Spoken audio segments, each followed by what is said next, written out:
હવે 8મો દ્વાર આવે છે, સિંહપોરી કો દ્વાર. સિંહપોરી દ્વાર શ્રીનાથજીનું મંદિર અને શ્રી નવનીત પ્રિયાજીનું મંદિર, બંને મંદિરોના વચ્ચેનો જો એક માર્ગ છે. આપને ફરી સમજો, શ્રી નવનીત પ્રિયાજીનું મંદિર અને શ્રીનાથજીના મંદિર વચ્ચેના મંદિરનો એક માર્ગ છે, તેને સિંહપોરી કહેવાય છે. પણ ત્યાં એક દ્વાર છે અને આપ જોશો કે ત્યાં એક ભાઈ, એક વૈષ્ણવ જે પંખો જ કર્યા કરે છે, એ સિંહપોરીના દ્વાર ઉપર બેઠા છે. એ જે દ્વાર છે એ સિંહપોરીનો દ્વાર છે, પંખો કરે છે. બંને મંદિરોની વચ્ચેનો દ્વાર. એટલું છે કે અમારી સાથે આવતા વૈષ્ણવો અથવા નાથદ્વારામાં રહેતી બાઈઓ જેઓ અમારા પરિચયમાં છે, એ અમારી સાથે સાથે ભીતર સુધી આવે, સિંહપોરીના માર્ગ સુધી આવે. હા, અવસર મળશે ત્યાં આંબાગર છે પાસુમાં જ, સિંહપોરીના દ્વારમાં ત્યાં તો પંખો કરે છે, પણ સિંહપોરીનો જે માર્ગ છે ત્યાં બાજુમાં જ આંબાગર છે. એ તો સ્નાન યાત્રા વખતે આપને તેની ઝાંખી થશે જ. જે ભાઈ બેઠા બેઠા પંખાની સેવા કરે છે એ સિંહપોરીનો દ્વાર છે. હા, સિંહપોરીના દ્વાર પર પ્રભુની લીલા નિત્ય છે, પ્રભુની લીલા અખંડ છે, પ્રભુની લીલા નિર્ભીક છે. પ્રભુ તો કર્તુમ અકર્તુમ અન્યથા કર્તુમ સર્વ સામર્થ્ય યુક્ત છે, પરંતુ ભક્તની એ સ્થિતિ છે, પ્રભુ તો કર્તુમ અકર્તુમ અન્યથા કર્તુમ સર્વ સામર્થ્ય યુક્ત છે, પણ ભક્તની સ્થિતિ કેવી છે? પ્રીત હોઈએ ન રાખીએ પ્રગટ કીએ રસ જાય. કહી નથી શકતો કે હું કયા દ્વારમાં છું,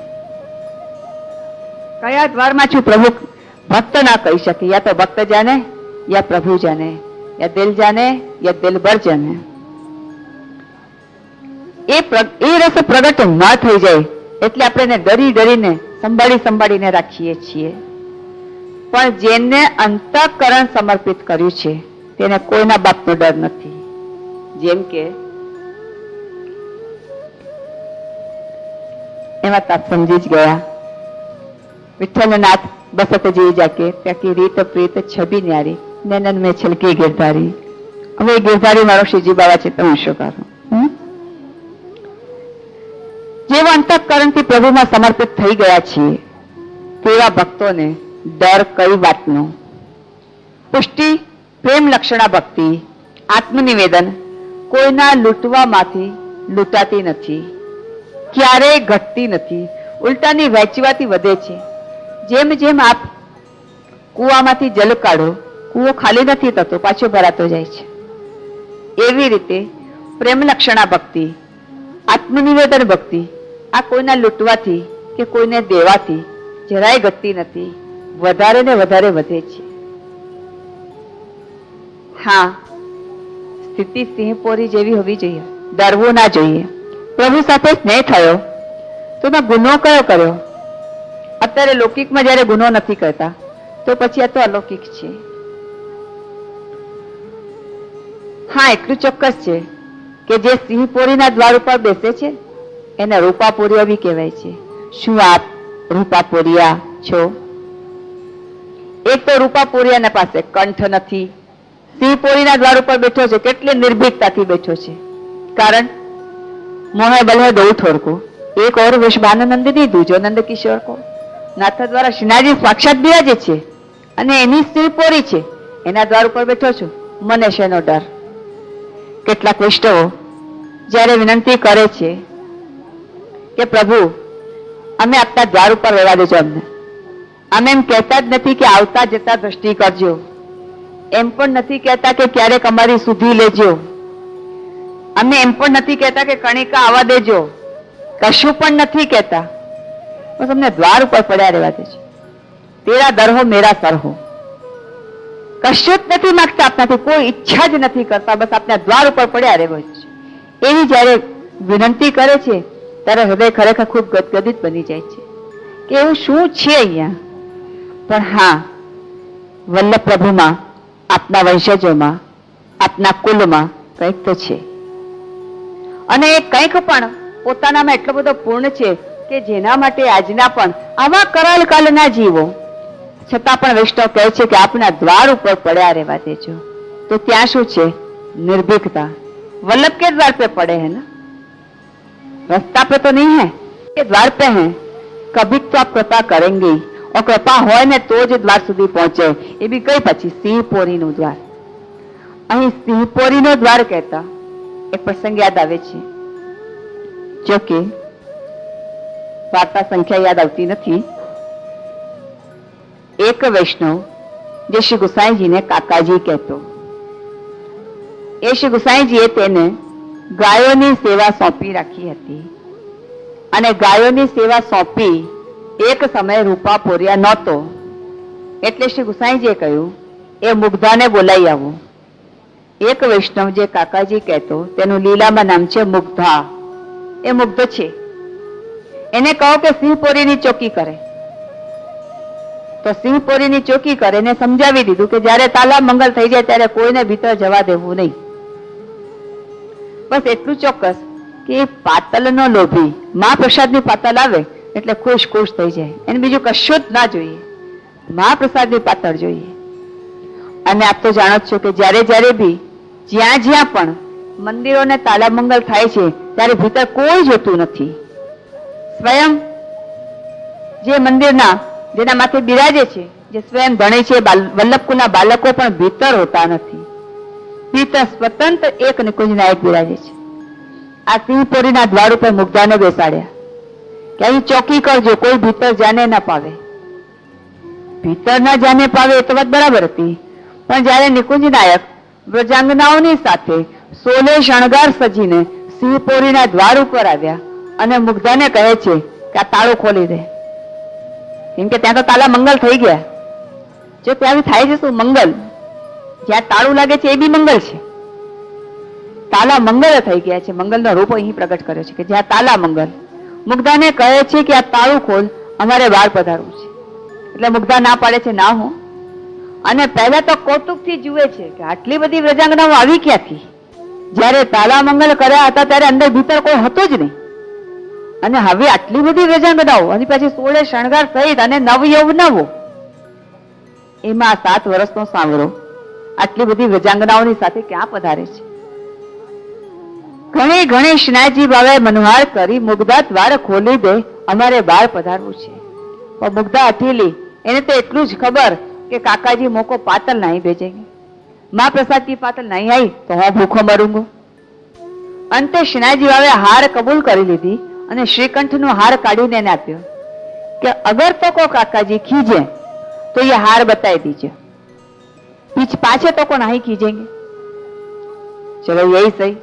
अरे જેની આગળ આ મુગ્ધાની આગળ પ્રભુ સ્વયં નિકુંજ નાયક હાર કબૂલ કરી લે. બોલો આપણામાં આવી કોઈ મુગ્ધા છે ખરી કે જેને શ્રીનાથજી બાબા હાર કબૂલ કરી લે? મુગ્ધાએ તાળું ખોલી દીધું તે દિવસે તેનો મંગલ થઈ ગયો. અને પ્રભુ તો વ્રજાંગનાઓની સાથે બહાર પધાર્યા. પછી મને લાગે છે આ બનાસ નદીના કાંઠે એટલે શ્રી યમુનાજીના કાંઠે પધાર્યા, ગિરિરાજજીના તળેટીમાં પધાર્યા, પછી વૃંદાવન બાગમાં પધાર્યા. ત્યાં આપે અનેક પ્રકારના વ્રજભક્તોની સાથે રાસ ખેલ્યા. મુગ્ધા તો પાછળ પાછળ જોવા ગઈ કે આટલી બધી વ્રજાંગનાઓની સાથે જાય છે. રખે ને કાકાજીને ખબર પડે તો મારી મા પ્રસાદની પાતળ બંધ થઈ જાય. અને રાસના દર્શન કર્યા. આ સિંહપોરીનો દ્વાર છે હો બંધુઓ, આપ સિંહપોરીના દ્વાર પર ઉભા છો. રાસના દર્શન ત્યારે જ કરી શકો જ્યારે આપ મુગ્ધા હો. અને દર્શન કર્યા પછી પ્રભુ તાપ પછી યમુનાજીમાં વિહાર કરવા પધાર્યા. શ્રમ સરિતાએ શ્રમ નિવૃત્ત કર્યો અને ફરી પ્રભુ પોતાને કુંજમાં નિકુંજમાં પધાર્યા. આ મુગ્ધાએ તો રાસ સમય તૂટ્યો નવ શેરો શેરો હાર મારા વાલા, હિરલો લાગ્યો છે મારે હાથ મારા વાલા. આ 9 શેરા હાર તૂટ્યા, એમાં મુગ્ધાના હાથે હિરલો આવી ગયો. એ હિરલો કયો? પાછો નિકુંજ નાયક. સિંહપોરીના દ્વાર ઉપર એક મુગ્ધ બેઠો છે. મુગ્ધ તો પાછો નિર્ભીક ના હોય, ડરપોક હોય.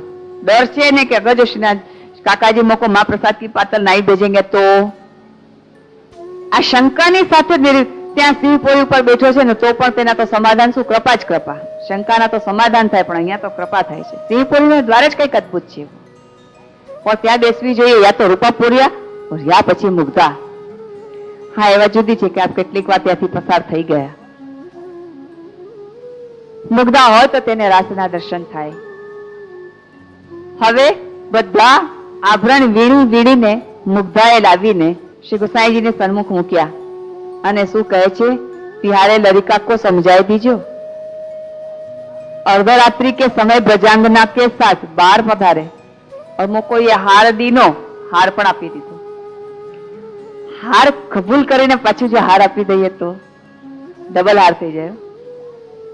જીત કોની ખબર નથી. આ પટલી આ જ્યારે ભગવદીઓ આની ઉપર વિવેચન કરે છે અને વાર્તાને ખોલે છે કે એક તો શ્રીનાથજી બાવાએ હાર આપી દીધો એટલે હાર કબૂલ કરી લીધી અને શ્રીનાથજી બાવા અને શ્રી ગુસાઈજી રૂપ બેઉ એક તે ભિન્ન થઈ વિસ્તરે વિવિધ લીલા કરે ભજન સારે. અને આજ હાર લઈને મુગ્ધા પાછું શ્રીનાથ એટલે શ્રી ગુસાઈજીને સોંપે છે. એટલે પરસ્પરની હાર છે. જીત કોની એ તો મને પણ અત્યાર સુધી ખબર નથી પડી. જે મજા હારવામાં છે એ ખરેખર જીતવામાં નથી. એટલે હારો હારો.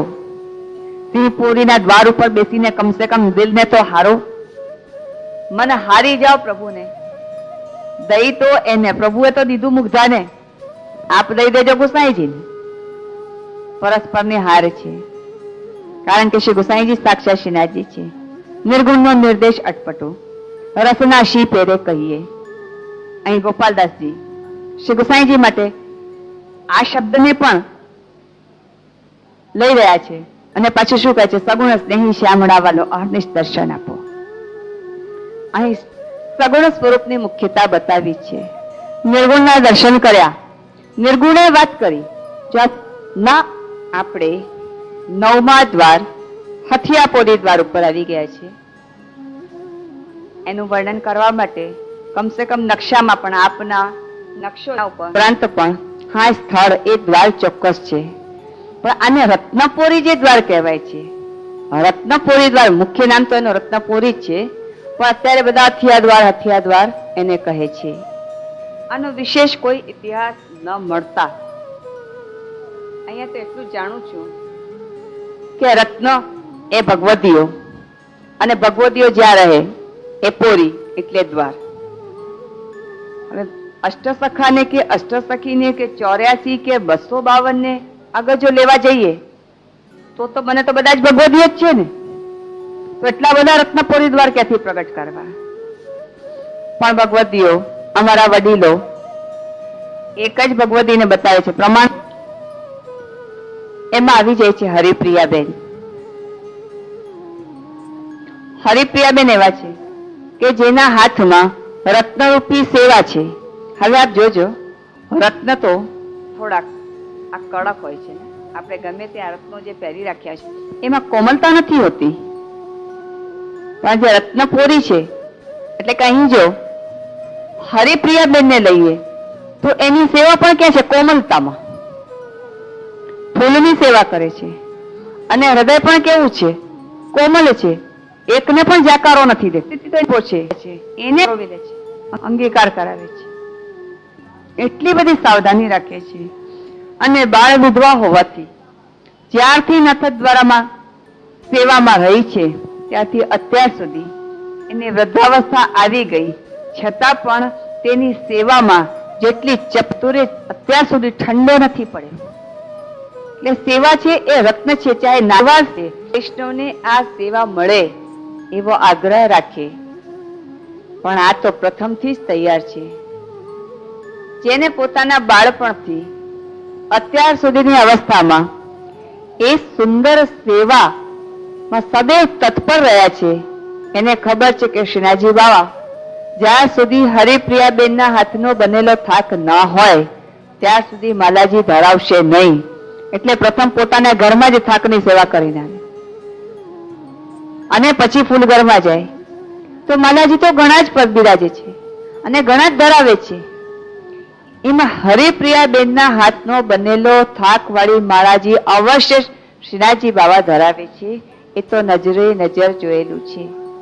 ત્યાંનો એક પ્રકાર છે કે 3 વખત કોઈ પણ શૃંગાર જો વડું થઈ જાય અથવા 3 વખત જો માલાજી વડી થાય, કોઈ પણ કાર્ય કરતા 3 વખત જો આપણને અસફળતા મળે તો સમજવું ભગવદ ઈચ્છા. જેને પ્રમાણમાં લઈએ કે શ્રી મહાપ્રભુજીએ પૂરણમાં જેવા લે નવું મંદિર સંભળાવ્યું અને તેનો નકશો બનાવવામાં આવ્યો, ત્યારે શ્રી મહાપ્રભુજીની જરા ધ્વજા એટલે શ્રી શ્રીનાથજી બાવા સર્વોદ્ધારક તરીકે પ્રગટ થાય એવી પૂછી જાય છે. સ્થિતિ રહી તો ભગવદ ઈચ્છાને માન્ય રાખી પછી એ પ્રમાણે મંદિર સિદ્ધ કરવાની આજ્ઞા આપી. એવી રીતે મુખિયા બાવા આ માલાજી 3 વખત ધરાવે, જો 3 વખત ઠાકોરજી પાડી દે તો એમાં ભગવદ ઈચ્છા નથી ચાલતી. અહીં પ્રભુના અંતઃકરણની મુખિયા બાવા જાણે છે. જે નિકટ રહે એ જ અંતઃકરણને જાણે. બસ નિકટ રહેતા આવડવું જોઈએ. એ ક્યારે બની શકે? શ્રીનાથજીના હૃદયનું આપણે ક્યારે જાણી શકીએ કે મેરા હર अपना अपने अंदर रहेला हर मैं मिटकर जब तू हो जाए, તો શ્રીનાથજી બાબાના હૃદયને આપણે જાણી શકીએ. હું તો કઈ જ નથી, જે છું આપનો છું. अपना हर मैं मिटकर जब तू हो जाए, તો શ્રીનાથજી બાબાના અંતઃકરણમાં શું છે તરત જ જાણી શકાય.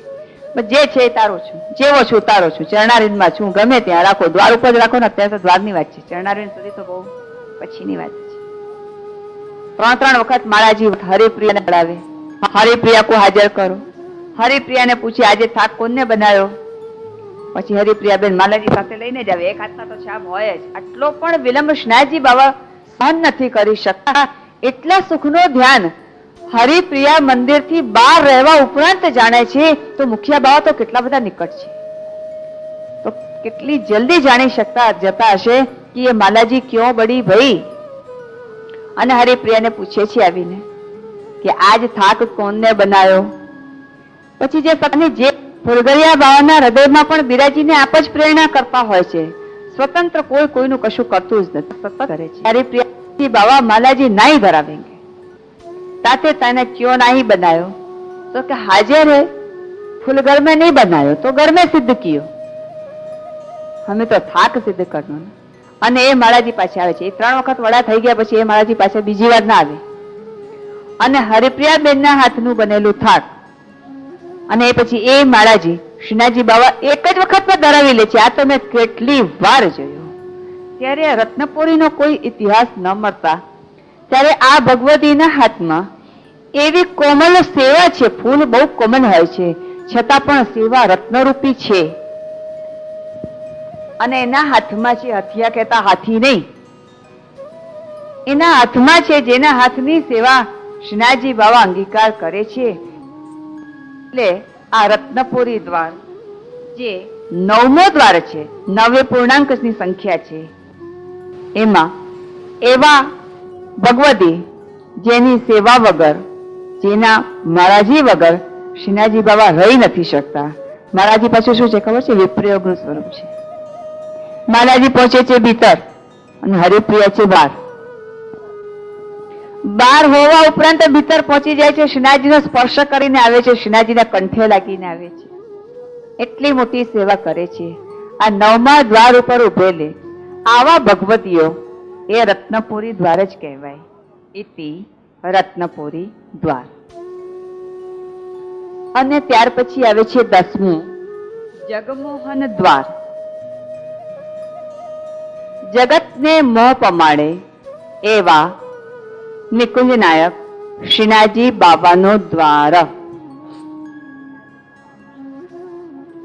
એ કયો દ્વાર છે? આ ભીતરનો દ્વાર છે. આના માટે તો આપણે બહુ જ ભીતર જવું પડે.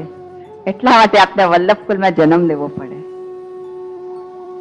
હા, બાય પોઝિશન ને આપ સમજી શકો કે ભાઈ જગમોહન દ્વાર. અત્યારે જે જગમોહન કહેવાય છે જ્યાં કીર્તનિયાઓ કીર્તન કરે છે એને જગમોહન દ્વાર લઈ લો તો પણ ચાલે.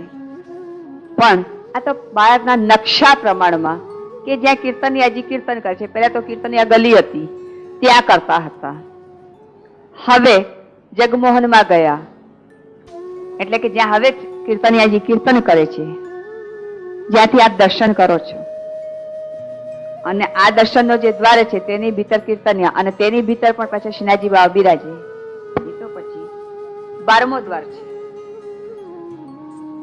આપણે 10મા દ્વાર ઉપર ઉભા છે. જગતને મોહ પમાડે તેનો દ્વાર એટલે શ્રીનાથજી બાવાનો દ્વાર. અત્યારે ત્યાં જ્યાં જગમોહનમાં બેઠા બેઠા કીર્તનિયાઓ કીર્તન કરે છે, એટલે કીર્તનિયા ના કહેવાય, કીર્તનિયાજી. હંમેશા આપની સેવામાં ઉપસ્થિત જેટલા પણ સેવક છે, ટહલવા છે, એને જીકારો દઈ માન આપવું. જલગરિયાજી, ભીતરિયાજી, કીર્તનિયાજી. આએ કીર્તનિયાજી પધારે. કોણ છે ભાઈ? નિકુંજ નાયક ને રીઝાવે છે કીર્તનો દ્વારા. રાગ છે, ઉદ્દીપન છે, પ્રભુમાં ઉદ્દીપન કરાવે છે. ભોગ છે, આલંબન છે. તો દરેક સમયના ભોગના પાછા રાગ છે, દરેક સમયના રાગ છે. ઉદ્દીપન કરાવે તો આલંબન હવે. તો પછી રાજભોગના કીર્તન બોલો, મંગલભોગના કીર્તન બોલો, શૃંગાર ભોગના કીર્તન બોલો, શૃંગાર સમાના કીર્તન બોલો. તો આ કીર્તનિયાજી ઉદ્દીપન કરાવે છે. એવો જગમોહન ના બેસીને કીર્તન કરે છે, ઉભા ઉભા કીર્તન કરે છે. આ જગતને મોહ પમાડે છે. આપ શ્રીનાથજીમાં મોહિત છો કે મય, એ આપને જાણવાનું છે. મોહ તો છૂટી જાય છે. આજે આપને મારામાં મોહ છે, કાલે કોક અધિક મળ્યું, મોહ છૂટી ગયો. મોહ એ આદિ ભૌતિક વસ્તુ છે, અને મય એ આદિ દૈવિક છે. આપ શ્રીનાથજી પર મોહિત છો કે મય, એ જગમોહનના દ્વાર ઉપરથી સાબિત થાય છે. અને સાબિતીમાં આપણે એ જાણવાનું છે કે કીર્તનિયાજી મય છે, મોહિત નથી. આપની સ્થિતિ મને ખબર નથી. હું તો એટલું જાણું કે જે આનંદ મયમાં છે એ મોહિતમાં નથી. એનું કારણ કે શ્રીનાથજીમાં કીર્તનિયાજીઓ આલાપચારી લેતા નથી. આલાપચારીમાં કશિશ હોય છે. જેમ કે, જો કે મારી પાસે કંઠ નથી, છતાં પણ એક આલાપ આપને બતાવું. એ કીર્તન લેતા આલાપ આવે તો એમાં એક કશિશ આવી જાય છે. શ્રીમદ વલ્લભ નમો નમો, શ્રીમદ વલ્લભ. આઈ ગોરી રાખીએ. आवनी के पद में लेते हैं. गोरज राजत सावध अंग, गोरज राजत देख सखी बनते ब्रज आवत, गोविंद गोवर्धन संग, गोरज राजत.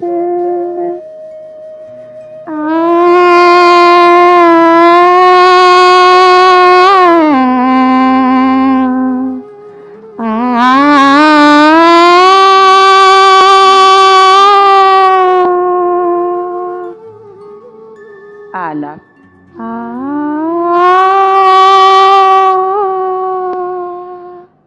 આ કહેતા જે છોડીએ છીએ એમાં એક કશિશ આવે છે. એવી આલાપચારી શ્રીનાથજીના કીર્તન હજી ક્યારેય નથી લેતા. ચાહે ગમે તે રાગ હોય, શ્રીનાથજીના કીર્તન હજી આની આલાપચારી નથી લેતા. ત્યાં પણ સાસા દાદા દીની પપ એવું અવરોહ પણ નથી લેતા. આરોહ અને અવરોહની જે વ્યાખ્યા છે કશું જ નથી લેતા. સીધું સીધું જવાય. પછી જે રાગમાં જે આવતું હોય તે. આલાપચારી એટલા માટે નથી લેતા કે શ્રીનાથજીનું હૃદય એટલું બધું કોમલ છે કે કશિશને પણ બરદાસ્ત કરી શકતું નથી. આલાપમાં કશિશ છે, અને જે હૃદયને સ્પર્શી જાય એવી જે આલાપચારીમાં જો કશિશ હોય તો શ્રીનાથજીનું હૃદય એટલું બધું કોમલ છે કે સહન નથી કરી શકતું.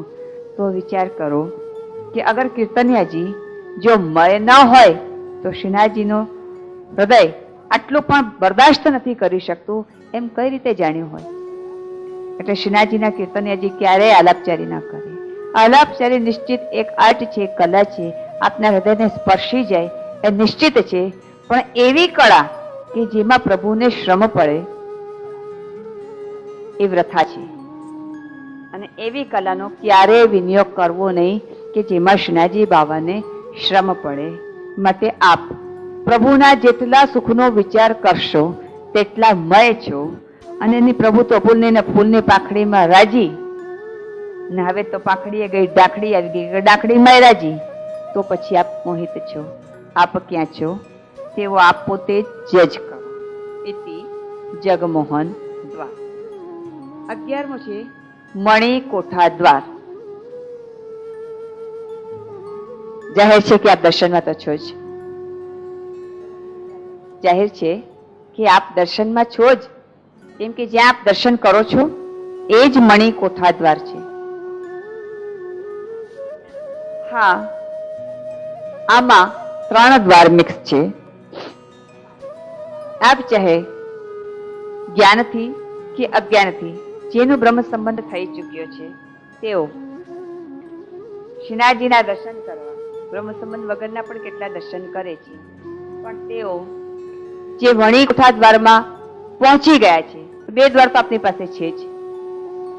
એક તો સિંહાળનો દ્વાર, એક બ્રજનો દ્વાર, 2 તો આપના નેત્રમાં છે. અને ત્રીજું આપ પોતે ઉભા છો આખા ને આખા ક્યાં તો કે મણિકોઠા દ્વારમાં, જ્યાં શ્રીનાથજીના દર્શન કરો છો. ત્યાં 3 દ્વાર છે. એકમાં તો પ્રવેશ, એકમાંથી બહાર નીકળવાનું અને એક સામેનો. એટલે આપ 11મા દ્વાર ઉપર ઉભા છો.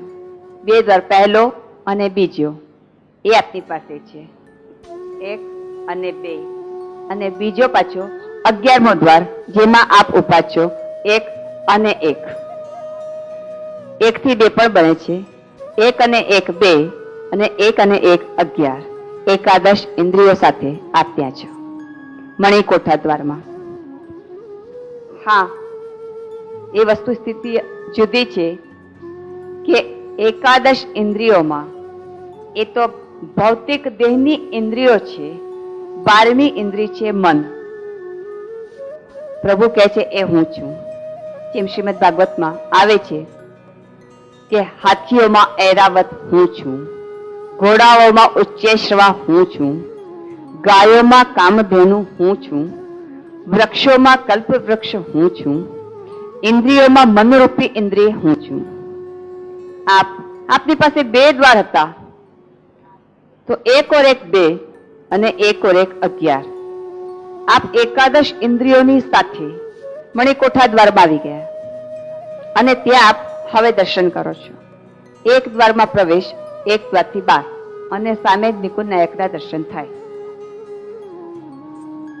તો આપ આ એકાદશ ઇન્દ્રિયો સાથે જે પ્રવેશ કર્યો છે એમાં જે 12મી ઇન્દ્રિયો મન, જેમાં 12મો દ્વાર છે નિજ મંદિર દ્વાર.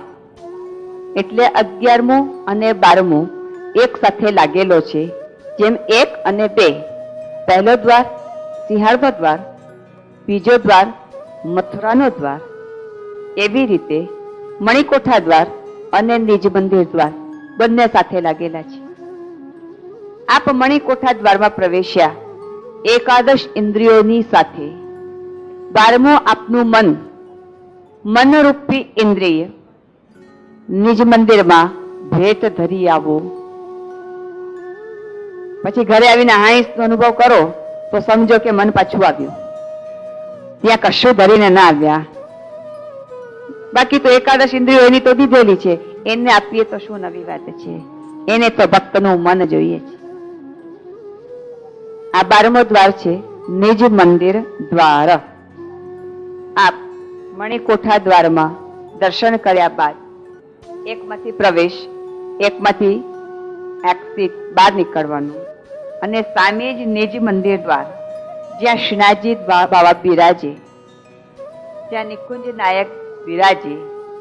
જેઓ નિકુંજ નાયક દ્વાદશ કુંજ માની એક નિકુંજ જે આપના મનરૂપી નિકુંજમાં નિરંતર સતત બિરાજ્યા જ કરે છે, એની પોતાની માગણી છે कि मुको कहाँ ढूंढे रे बंदे, न मैं जप में, न मैं तप में, न मैं तीर्थ में, न मैं दान में, न मैं व्रत में, मुको कहाँ ढूंढे रे बंदे, मैं एक तेरे विश्वास में, एक तेरे मन में.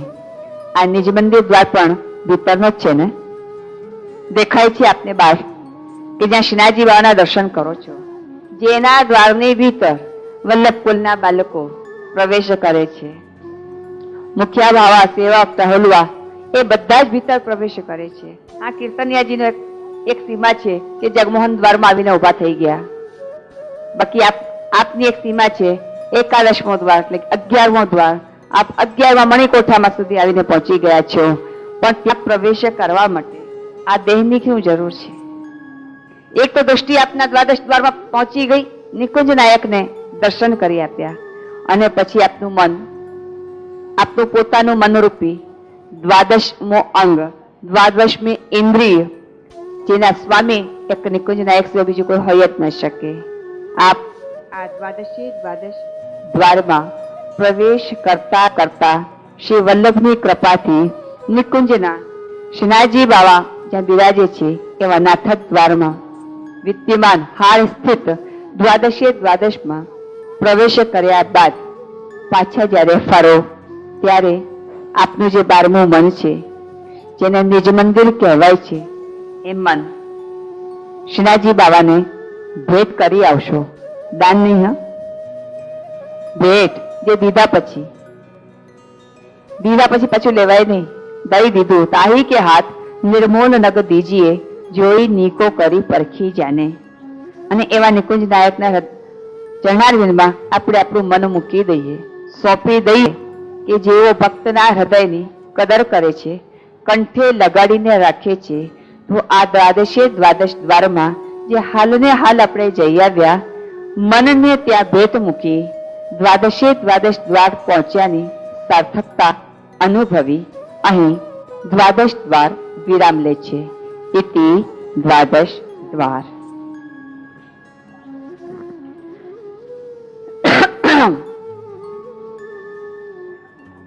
ત્યાર પછી આવે છે 4 ચોકની ભાવના.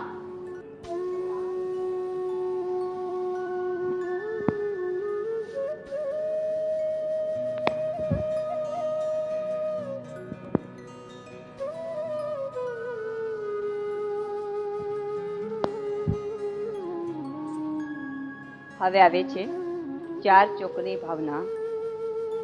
પ્રથમ ગોવર્ધન પૂજા ચોક, ફૂલ ચોક, કમલ ચોક, રતન ચોક. પહેલા શ્રી ગોવર્ધન પૂજા ચોક છે, અને ખૂબ જ સાવધાનીપૂર્વક સમજવાનું છે.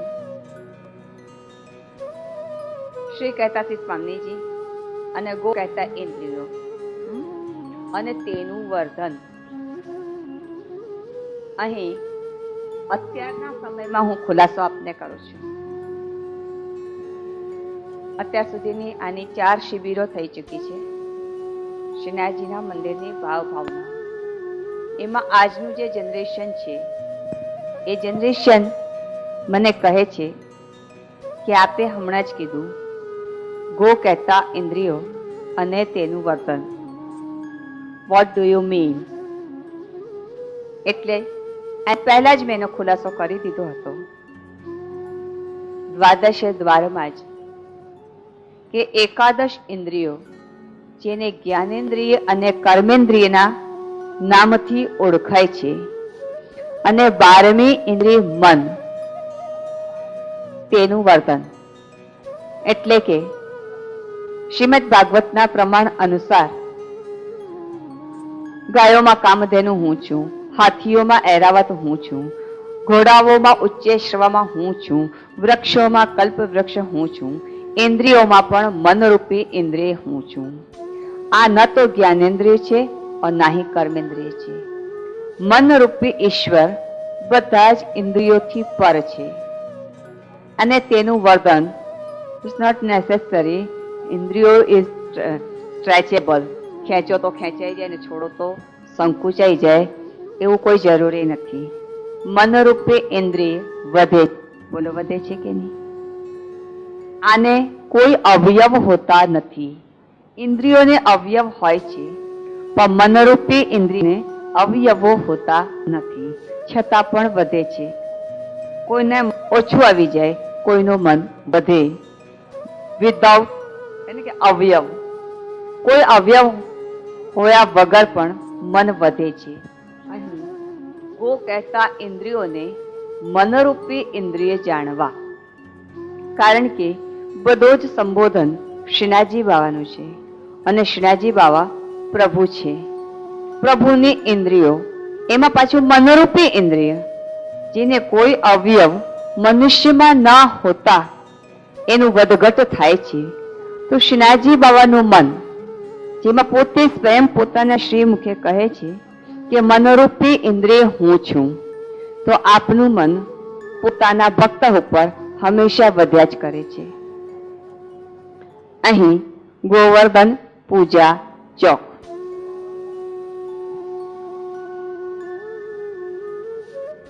હમણાં જ આ શિબિર જેતપુર ખાતે યોજાઈ. જુનાગઢ પાસે જેતપુર ગામ છે. ત્યાંના અમુક સ્વાધ્યાયીઓએ પુષ્ટિ સંપ્રદાય માટે એક વાત કરી કે પુષ્ટિ માર્ગ વૈદિકમાં નથી માનતું. પુષ્ટિ માર્ગ વૈદિક પર આધાર નથી. હવે ના તો સવાલ છે, ખાલી એક કોઈ શિબિર ચાલતી હોય અને એમાંથી એક ઊભું થઈને એમ કહી દે સ્વાધ્યાયી, જે કર્મને કરે છે, સ્વાધ્યાય અને કર્મકાંડે, જેઓ ગીતાનો જ સાર, ગીતાનો પ્રચાર બધે ઠેકાણે પહોંચાડે છે. અને ગીતાના સારમાં તો એક જ છે, કર્મ કર, ફલ મારા પર છોડી દે. આ ગીતાનો એક તાત્વિક સાર છે. પછી બધા તો મરવાના જ છે, તું મારે કે ના મારે. અર્જુન, તું મારે કે ના મારે, એ તો મરવાના જ છે. તને તો નિમિત્ત બનાવ્યું છે, તું બધું મારા ઉપર છોડી દે. આ ગીતાના તાત્વિક સાર છે. હું તેટલું જ જાણું છું, એથી વધારે નહીં. વાત એમ છે, પ્રશ્ન નથી એ પાછો કે પુષ્ટિ માર્ગ વૈદિક પર આધાર નથી. પૂછ્યું હોત તો ક્વેશ્ચન માર્ક લાગે છે, પણ પૂછ્યું નથી. એટલો જવાબ પણ, એના ઉત્તર પણ એવા છે કે પુષ્ટિ માર્ગ વૈદિક થી ભિન્ન પણ નથી. એનો જવાબ આ, વૈદિક એટલે કર્મ કરવું. તો આપણે ત્યાં આજે ગોવર્ધન પૂજા ચોક છે, તો આપણે ત્યાં 3 વખત પૂજાનો ક્રમ છે. એક તો જ્યારે અન્નકૂટ ભોગ ધરીએ ત્યારે ગોવર્ધન પૂજા કરવી પડે. આ એક કર્મ છે, વૈદિક કર્મ છે. ગોવર્ધન પૂજા થાય એટલે વૈદિક થી ભિન્ન પણ નથી, આનું પ્રમાણ. બીજો, હોરી દાંડા રોપ્યો હોય અને પછી રોપતા સમય પણ વાજતે ગાજતે તેને રોપાય છે. અને હોરી દાંડાને જ્યારે બીએ છીએ ત્યારે પણ તેનો પૂજન થાય છે, એટલે એ પણ એક વૈદિક કાર્ય છે. ત્રીજો, અન્નકૂટની સામગ્રી થતા સમયે પ્રથમ ભઠ્ઠી પૂજન થાય છે. પૂજન પણ કર્મ છે, વૈદિક ભિન્ન નથી. એટલે માર્ગ વૈદિક પર આધાર નથી, તો વૈદિક થી ભિન્ન પણ નથી. આ પ્રમાણે સમજવું. હવે આપણે ગોવર્ધન પૂજામાં ફરી આવી જઈએ. ગોવર્ધન પૂજા, જ્યારે ગોવર્ધન પૂજા થાય છે તે વલ્લભના બાળકો અથવા થિયા બાવા બંનેમાંથી કોઈ પણ એક જે ઉપસ્થિત હોય તેઓ ગોવર્ધન પૂજા કરે છે. અને ગોવર્ધન પૂજામાં આ ગોબરનો ગિરાઈ સિદ્ધ કરવામાં આવે, તેના ઉપર વનસ્પતિ ડાળખીઓ લગાડીને વૃક્ષોનો ભાવ કરીએ અને તેમાં પાછી કંદરા બનાવીએ. કંદરામાં શ્રી ગિરિરાજજીને પધરાવીએ અને પછી શ્રી ગિરિરાજજીને પંચામૃત સ્નાન કરાવીએ. એમાં તિલક થાય, આરત થાય, પંચામૃત સ્નાન થાય. ત્યાર પછી ફરી ગોવર્ધન માં જ પૂજા થઈ છે ત્યાંનું ત્યાં ભોગ આવે. ત્યાં પછી ટેરો લગાડવામાં આવે. પૂજા એમાં સ્પર્શ છે. જ્યારે જ્યારે પૂજા ત્યારે ત્યારે સ્પર્શ છે. વલ્લભ કુંડ બાલક પૂજન કરે અથવા તો મુખ્યા બાવા સ્પર્શ કરે, પૂજા કરે. સ્પર્શમાં ઉદ્દીપન છે, એટલે કે પૂજનમાં ઉદ્દીપન છે.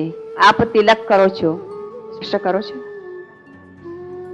વલ્લભ કુંડના બાળકો સ્વામીની ભાવેથી પૂજન કરે છે. પૂજન સમયે ચાહે મુખિયા બાવા હોય તો શું અને વલ્લભ કુંડના બાળક હોય તો શું, સ્વામીની ભાવે જ પૂજન થાય. અને પ્રભુ પ્યારીજીનો સ્પર્શ થતા ઉદ્દીપન થાય છે. એટલે પૂજામાં પૂજનમાં ઉદ્દીપન છે. અને ત્યાર પછી ભોગ આવે. અને જ્યાં ઉદ્દીપન છે તો પછી આમંત્રણ તો જોશે જ. તે જ સમયે જે ભોગ આવે છે એ સામાન્ય એટલે સૂક્ષ્મ ભોગ હોય છે. અને ત્યાર પછી જો જેવો પ્યારીજીનો સ્પર્શ, જેવો પ્યારીજીનો ભાવ, નામ શું છે? ગોવર્ધન પૂજા. તો કહેતા ઇન્દ્રિયો અને તેનું મન અને એનું વર્તન, એટલે પ્રભુના મનરૂપી ઇન્દ્રિય જો વધે તો પછી સામગ્રી કેટલી જોઈએ? પછી સૂક્ષ્મ સામગ્રીમાં ના ચાલે. ત્યાર પછી ઠાકોર અન્નકૂટ ભોગ આરોગ્ય. એટલે સ્વામીજી ખાલી ઉદ્દીપન કરાવે. આલમ કોણ કરે? વ્રજભક્તો. વ્રજભક્તોના ભાવ તો અન્નકૂટ ભોગ છે. સ્વામીજી જયારે ભરે ત્યારે ટેરો આવે. એટલે ગોવર્ધન પૂજા સમયે જયારે પંચામૃત સ્નાન થઈ જાય ત્યાર પછી ત્યાં ભોગ ધરવા આવે ત્યારે તેને ફરતો કરવામાં આવે. અને સમયાનુસાર ટેરા ભોગ સાવ્યા પછી એમાં 4 લાડવા ગાયને ખવડાવવામાં આવે. પછી યથાશક્તિ કોઈ છાબની છાબ ગાયને લેવડાવે, કોઈ 4 લેવડાવે. અને પછી ગાય એ ગિરિરાજજીને છૂંદે.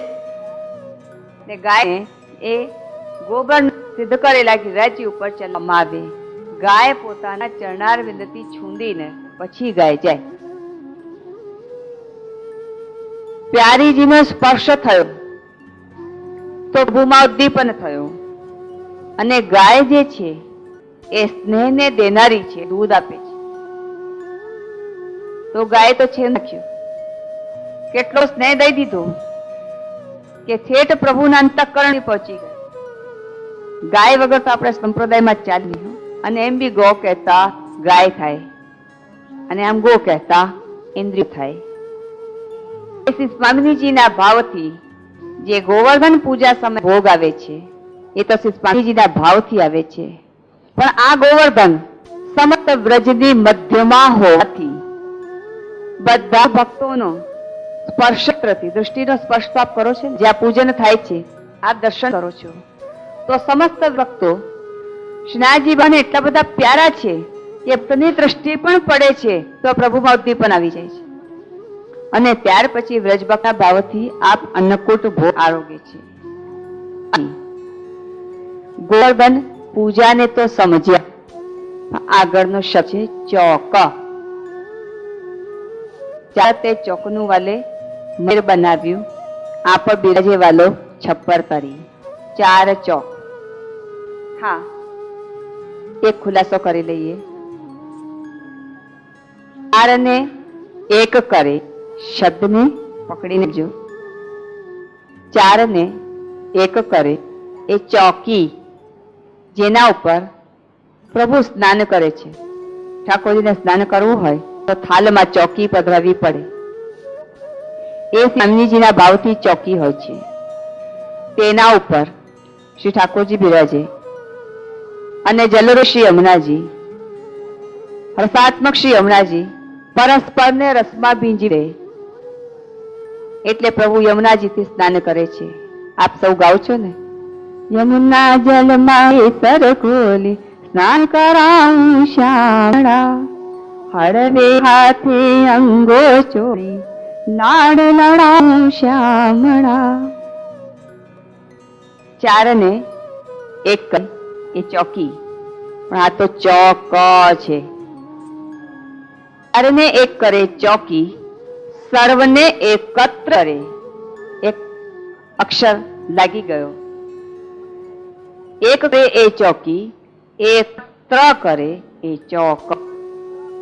આ તો ચારને એક કર્યા ચોકી, સર્વને એકત્ર કર્યા ચોક. પ્રશ્ન ક્યાં ક્યાં એકત્ર થઈ ગયા? ગોવર્ધન પૂજાના ચોકમાં સર્વ થઈ ગયા. હવે જુદા જુદા ભાવ વાળા છે, બધાના એક સરખા ભાવ તો હોતા નથી. અહીં સુધી તો મારી મતી સમજુ છું કે જ્યાં સુધી ભૌતિક સ્નેહ છે, લૌકિક સ્નેહ છે આપણો, એમાં બી વધઘટ થાય છે. પણ જ્યાં અલૌકિક સ્નેહ છે તો દિન દુનો રાત ચોગો બડ્યોય કરે હવે નહીં. આને પાવાની જગ્યા નથી કે જે અલૌકિક છે. બાકી ભૌતિક સ્નેહ મોહ જેને કહેવાય છે, આ તો વધઘટ થાય. પણ જ્યાં અલૌકિક સ્નેહ છે, જે બધા એકત્ર થયા છે, સર્વના ભાવ, સર્વનો સ્નેહ એક પ્રકારનો તો હોતો નથી. પણ પ્રભુ સર્વના ભાવને, સર્વના વિવિધ પ્રકારના સ્નેહને એક સાથે અંગાર કરે, એ જ તો અનુકૂળ ભોગની વિલક્ષણતા છે. આપણે બધા જઈએ છીએ, દર્શન કરવા જઈએ, કેટલાક એવા હોય કે બહુ રીતના જાણકાર હોય તો બરાબર જુએ કઈ સામગ્રી ક્યાં છે ને કઈ સામગ્રી ક્યાં છે. અને ખરેખર તો મંદિરોમાં રીત પદ્ધતિ અનુસાર દરેકની મેળ બનાવવામાં આવે છે અને ચડતો ઉતરતો ક્રમ હોય છે. પ્રથમ જે દૂધઘર ધરવામાં આવે મેવો, એને પ્રથમ છે એટલે સૌથી ઊંચામાં ઊંચા પાટિયા પર એ પાટ ઉપર સામગ્રી સજાવટ કરે. પછી ઉતરતો થોડો દૂધઘર, પછી એથી ઉતરતો થોડો અંચકડી, અને તો સીધી ભૂમિ પર એક એક પાતલ પધરાવતા અને બધી સકડી પધરાવતા છે. આપ ક્યાં છો? આ ભૂમિ છો. હકીકત રહે છે કે અમે લોકો જયારે કથા કરતા હોઈએ અથવા તો આવી રીતે કોઈ શિબિર ચલાવતા હોઈએ, તે અમારી મારે છે ને એક ચોકી પાથરવામાં આવે છે. એક લંબચોરસ ચી હોય છે, જેને આપની ભાષા પાટ કહેવામાં આવે. એના 4 પાયા તો ચોકને 4 નથી હોતા, ચોકીને જ 4 પાયા હોય છે. તો અમે બધા ઓલા 4 પાયા વાળા ચોકી ઉપર બેસીએ અને શ્રોતાગણો ને બધા જમીન ઉપર બેસે. અમે તો થયા ચોકી, આપ થયા જમીનદાર છો ને. હવે આપની કક્ષા કેટલી બધી ઊંચાઈ જાય કે હમ તો હે ચોકીદાર और आप वो जमींदार કે હમ ચોકીદાર. ખમા ખમા. और જો ચોકીદાર ના હોય તો જમીનદાર ની શું દશા થાય વિચાર કરો. અને જમીન બધા લૂંટી જાય. જો કે આપ બધા ભક્તો જે સખડી બના વિશેષ આગ્રહી છે કે કણિકા સખડીમાં પછી એ દૂધઘર અને સખડીને તો પછી જો એક કણિકા સખડી માટે ભીડ થાળી રહે પાછું, અને એમાંથી થોડી થોડી સખડી આવતી જાય બહાર. કણિકા મળી બહુ થઈ ગયું. ખરેખર તો મહાપ્રસાદ જલ્દી એમ નાખો, તનક તનક ભર લઈએ. તનક પછી પેટ ભરીને લેવાનું હોય તો એ પછી મહાપ્રસાદ ન હોય, એ તો પછી આપણું ઉદર પોષણ થઈ જાય. અન્નકૂટની સખડી કણિકા, કારણ કે જે ભાગ્ય ધરાના ફળ્યા છે એવા ભાગ્યની સરાહના કરવા માટે હું અન્ય કમ્પેરિઝન ને લાવવા શા માટે? જરૂર શું? કારણ કે આ ગોવર્ધન પૂજા ચોક છે અને બેહદ સુંદર ચોક છે કે જે ભાગ્ય ધરાના ફળ્યા એવા અન્ય કમ્પેરિઝનમાં કોઈ આવતું જ નથી એ ભાગ્ય માટે. તો કારણ કે ભૂમિ ઉપર, ભૂમિ માટે દેવો અને દૈત્યોમાં યુદ્ધ જ ધરાતો ત્યારે પાછમાં જલમાં હતી અને હિરણ્યકશિપુનો હિરણ્યાક્ષ સાથે પ્રભુ યુદ્ધ કર્યો છે. એમ દેવો અને ભૂમિ દેવી ગાયનું રૂપ ધરી પ્રભુના ચરણારીમાં શરણે આવ્યા છે, અમારી રક્ષા કરો. અને પ્રભુએ વારા સ્વરૂપ ધારણ કર્યું, ભૂમિને ડા પર બેસાડી જલથી લાવીને ઉપર સ્થાપિત કર્યા. જે ભૂમિ ઉપર શ્રી મહાપ્રભુજીનો પ્રાગટ્ય, જે ધરા ઉપર શ્રી કૃષ્ણ, બધા અવતારો આ ધરા ઉપર જે થયેલા છે આપણે શ્રીમદ ભાગવત દ્વારા જાણી શકીએ છીએ. અને જ્યારે આ વારા સ્વરૂપ પૃથ્વી દેવીને લાડી સ્થાપિત કર્યા જલમાંથી બહાર, અને ત્યારે પૃથ્વી દેવી વારા સ્વરૂપને વર્યા, અને ત્યારે વારા સ્વરૂપ રૂપી પતિ પૂછ્યું, હે પૃથ્વી દેવી આપ પ્રસન્ન? જ્યારે જાહેર સભા હોય છે અને એમાં ઘણા બધા પતિદેવો બેઠા હોય છે, ત્યારે એ લોકોને એક નિયમ ના પડાવું છું કે ક્યાં તો પત્નીને પૂછ્યા કરો કે હે દેવી આ પ્રસન્ન, પણ આ તો પ્રભુ કોણ છે? ગોઅંદર છે. વારાસો પણ પૃથ્વી દેવીની પ્રસન્નતાને પૂછે કે હે પૃથ્વી દેવી આ પ્રસન્ન, ત્યારે પૃથ્વી દેવી કેવા છે? ના પડે. આના આપે મારી રક્ષા કરી છે, હું આપને વરી એ વાત 100% સાચી, પણ આ વિભત્સ રૂપ જોઈને મને ભય લાગે છે. એટલે પ્રભુ પછી બીજા અવતારમાં અવતાર કર્યો, કોટીનર પર લાવણ્ય સ્વરૂપ. એ લાવણ્ય સ્વરૂપ અને ત્યારે પૂછ્યું હે પૃથ્વી દેવી આપ પ્રસન્ન? ત્યારે પણ પૃથ્વી દેવી કે છે ના ના, અત્યારે તો આપ એક પત્ની વ્રત છો, મારે ક્યાં જવું? પૂર્વના પતિનું અત્યારે પ્રસન્નતા નહીં. અવતારના અવતાર બદલતા ગયા. બીજો અવતાર ધર્યો કૃષ્ણાવતાર. કૃષ્ણાવતારમાં 16,001 રાણી, પણ એ બધી ક્યાં? દ્વારકામાં, વ્રજમાં નથી. વ્રજની તો એકે નથી. પટરાણી વસ્તુ જુદી છે, રાણી જુદી છે. આની વ્યાખ્યા જુદી. જો કે અત્યારે આપણા ગોર્ધન ચોકમાં બેસતું એટલે રાણીઓની વ્યાખ્યા કરતા નથી, શ્રીમદ ભાગવતને ખોલતા નથી. અંશ લઈ લઈએ ગોવર્ધન ચોકને લાગતા માટે આટલા દ્રષ્ટાંત છે. ત્યારે શું કહે છે પૃથ્વી દેવી કે શું મારું અંગ વ્રજ જેટલું જ? જે કૃષ્ણાવતાર થયો છે, હવે આપે પત્ની વ્રત નથી, આપને 16,100 રાણી છે, પણ મારું અંગ વ્રજ જેટલું જ. જેવો વરણ કરે છે તેવો સર્વ સમર્પણ કરે છે, અને સર્વ સમર્પણમાં પાછું શું કહે છે? મારું અંગ વ્રજ જેટલું જ. ત્યારે વલ્લભાવતાર થયો, અને શ્રી વલ્લભાવતારે 3 વખતે ખુલ્લા ચરણારવિંદે પૃથ્વી પ્રદક્ષિણા કરી, અને ત્યાર પૂછ્યું હે પૃથ્વી દેવી હવે આ પ્રસન્ન? ત્યારે આ ધરાદેવી પ્રસન્ન થયા કે હા હવે હું પ્રસન્ન. એવી હલી આ ધરા, અને તેના માટે 4 અવતાર ધર્યા છે પૃથ્વી દેવીને પ્રસન્ન કરવા માટે. બોલો હવે આપણા આજના જે દેવો છે કંઈક પણ આવું ખરા? એને પ્રસન્ન કરવા માટે વારે વારે પ્રયત્ન કરે. રાજી થવું હોય તો થા, નહીં તો તથેવ તસ્ય લીલે મત્વા ચિંતારુતમ ત્યજેત. ત્યારે પૃથ્વી દેવી પ્રસન્ન થયા, અને એ જ ભૂમિ ઉપર શ્રી ભોગ ધરવામાં આવે છે. પછી ત્યાં પાટ નથી લાગતી હો, વચમાં પાટ બી ના જોઈએ, તો કોન્ટેક્ટ જોઈએ, વચમાં કોઈ માધ્યમ ના જોઈએ. અને એ સખડીની આપણે અપેક્ષા હંમેશા રાખીએ છીએ કે કણિક સખડી મળી જાય તો બસ ભાગ્ય આપણા ફળી જાય. અને હકીકત વાસ્તવમાં છે કે જો पे श्री वल्लभ प्रगट न होते वसुधा रहती सोनी नातर लीला होती जूनी. આમાં શબ્દ આવી ગયો નાતર. નાતર લીલા હોતી જૂની, એટલે આજે બી નવી છે. જ્યાર સુધી વલ્લભ કુરાજે છે, જ્યાર સુધી વ્રજ છે, જ્યાર સુધી ગિરાજી છે, જ્યાર સુધી શ્રી યમુનાજી છે, ત્યાર સુધી લીલા જૂની નથી. નિત્ય લીલા, નિત્ય નવું, શ્રુતિ ના પાર, નવું જ નવું છે. એટલે તો હું આપને કઈક નવું નવું આપું છું, દર્શું છું. એટલે આ નવું આપણે કઈક જાણીએ. અને ગોવર્ધન ચોકમાં ભૂમિને લાગતા હોવાથી પથ્થર જડાવાતા નથી. એ વસ્તુ જુદી છે. હાલ આરસ છે, હાલમાં તે આરસ જડાવાઈ ગયા છે. પણ ગોવર્ધન કી રહીએ તરેટી જયારે લઈએ છીએ તો તરેટીમાં આજે પણ પથ્થર નથી. कल का दिन है किसने देखा, आज का दिन हम खोए क्यों? तो हमें આજની સ્થિતિ વર્તમાનમાં માનનાર કે આજે પણ ગોવર્ધન ચોકની વસ્તુ જુદી છે, ત્યાં આરસ જડાઈ ગયા છે. પણ જો એ જ વસ્તુ સ્થિતિ ગોવર્ધનની તરેટીમાં જોઈએ તો ત્યાં પથ્થર જડાવાતા નથી. આ ખૂબ જ સૂક્ષ્મતાથી સમજવા છે. કારણ કે પથ્થર એક કઠોર વસ્તુ છે, અને જ્યારે ભૂમિ એક કોમલ છે. શ્રી વલ્લભ પ્રભુ મને ખુલ્લા ચરણારવિંદને 3 વખત પૃથ્વીની પરિક્રમા કરી પૃથ્વીને સનાથ કર્યા. ભૂમિ ભાગ્યાય નમઃ, જે આપણે સર્વોત્તમ સ્તોત્રમાં ભૂમિના પણ ભાગ્યની પ્રશંસા સરાહના કરીએ છીએ. ત્યાં જો કઠોરતા હોય તો આ ચરણારવિંદ ધરે જ કેમ?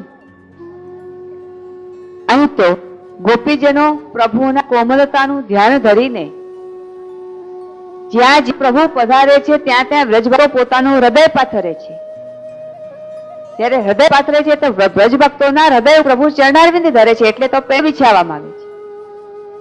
કે જ્યાં આરસ છે ત્યાં પાછો તો બિછાવી દીધો કે પેંડો તો કોમલ હોય ને, ગાદી એકદમ નરમ નરમ ગાદી, એવા કોમલ કોમલ ગાદીજી ઉપર ચરણારવિંદ ધરીને પધારે છે. આજે પણ વ્રજમાં સ્થિત ગોવર્ધન તળેટીમાં પથ્થર નથી. એનું કારણ કે ત્યાં રોપવામાં આવે છે. અગર કઠોરતા હોય તો રોપાય નહીં, અને કોમલતા હોય તો રોપાય. વાત ખૂબ જ ગહેરી છે. ઉપસ્થિત બંધુઓ, આપ એ વસ્તુ સ્થિતિને સમજી શકો. આપણે ત્યાં હોરી દંડો રોપાય. ખેલના સમયમાં આ હોરી દાંડા રોપાય.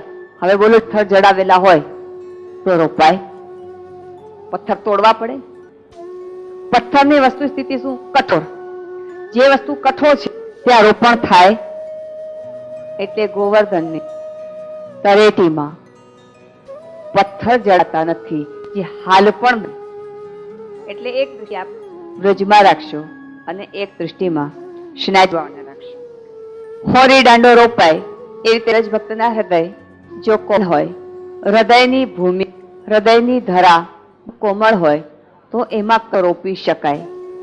તો આપ આપના કોમળ હૃદય એવી ધરામાં, એવી ભૂમિમાં શું શકો? આપ શું રોપવા ચાહો છો અને શું ત્યાં રોપી શકાય? એના માટેનું આગળનું સૂચન છે ફૂલ ચોક. આપ આપના હૃદયમાં ભાવના પુષ્પો રોપી શકો છો. અહીં ગોવર્ધન પૂજાને આપણે ચોકને સમજ્યા. સર્વને એકત્ર કરે એ ચોક. ગઈકાલે આપણે ગોવર્ધન પૂજા ચોક સમજ્યા. આજે બીજો ચોક ફૂલ ચોક, એટલે વ્રજભક્તોનો ચોક. ખરેખર તો ફૂલ ચોક ગોલોકનું સ્વરૂપ છે, અને ગોલોક શેષનાગની ગોદમાં છે, અને શેષનાગ ક્ષીરસાગરમાં છે. બંધુઓ, આપ શબ્દો પર વિશેષ ધ્યાન આપશો. શેષજીનું સ્વરૂપ લાંબુ છે. એટલું લાંબુ કે જેના મોટા મોટા 12 આંટા થાય. પ્રભુ શેષ સૈયા પર પોઢે છે, અને ક્ષીરસાગરનું રંગરૂપ શ્વેત છે. ફરી સમજવાનો પ્રયત્ન કરો. શેષજીનું સ્વરૂપ લાંબુ છે, એટલું લાંબુ કે જેના મોટા મોટા 12 આંટા થાય છે. દરેક આંટાઓ પર એક એક કુંજ આવેલી છે, જેનું વર્ણન આપણે આગળના પ્રકારોમાં લઈશું. પ્રભુ શેષ સૈયા પર પોઢે છે, અને ક્ષીરસાગરનું રંગરૂપ શ્વેત છે. યાદ રાખો, ક્ષીરસાગરનું રંગ રૂપ શ્વેત છે, શેષનો નહીં. અને શેષ ઉપર પોઢેલા છે, એટલે કે ફૂલ ચોક વ્રજભક્તોનો હૃદય છે. જેમ ક્ષીરસાગરનું રંગરૂપ શ્વેત છે, એ રીતે વ્રજભક્તોનું હૃદય ઉજ્જવલ છે. એટલે ફૂલ ચોક પણ લાંબા આકારનો છે.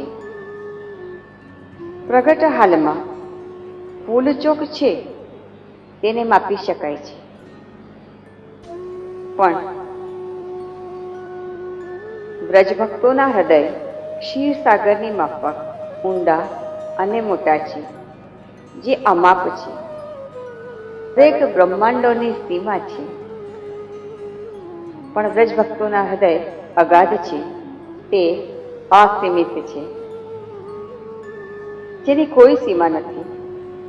આપણે આપણી પોઝિશન સમજી લેવી. શું આપ વ્રજભક્ત હૃદય ધરાવો છો? એની ગહેરાઈ, એની અગાધતા, અસીમિતતા આપ આપના હૃદયમાં મહેસૂસ કરો છો? ફૂલ ચોકમાં આવ્યા પછી પણ અગર આપનું હૃદય વ્રજ ભક્તોનું હૃદય ન બને તો કેમ કરીને ચાલે? અને આપ ફૂલ ચોક પર આવી ફૂલ લઈ ફૂલઘરમાં પધરાવો અને પ્રભુના શ્રીઅંગનો સ્પર્શ કરો છો. સ્પર્શ કર્યા પછી સ્પર્શનો આનંદ અનુભવ કરો અને વ્રજભક્તોના વિરહ તાપનો પણ આપ અનુભવ કરો છો કે નહીં એ આપને જાતે સમજવાનું છે. આ ફૂલ ચોકમાં મુખિયા બાવા, ભીતરિયાજી, ગોસ્વામી બાલક જ્યારે અપરસ કરીને પધારે છે ત્યારે ધોલી પટ્ટી આવતા જ પાદુકાજી ખડાઉ સપાટ ઉતારી દે છે. કારણ કે વ્રજભક્તોના હૃદયની જે થા જે છે તે અગાધ છે. એના ઉપર પગ કેમ મુકાય?